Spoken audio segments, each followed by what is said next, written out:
Well, sinabi ng DFA, Department of Foreign Affairs, walang record na nagkaroon ng gentleman's agreement.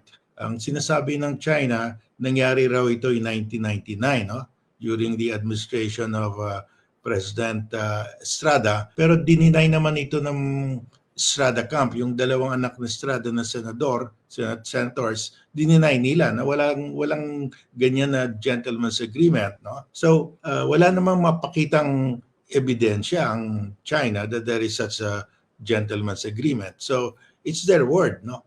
Well, at saka sabi naman ni President Marcos Jr. that wala rin silang makitang dokumento regarding that supposed agreement. And sabi niya, kung meron man, I rescind it. Sabi niya, when he went to China, sabi niya, I align myself with the ideological flow of Russia and China. It will be China, Russia, the Philippines against the rest of the world. Ano klaseng utak yun, no?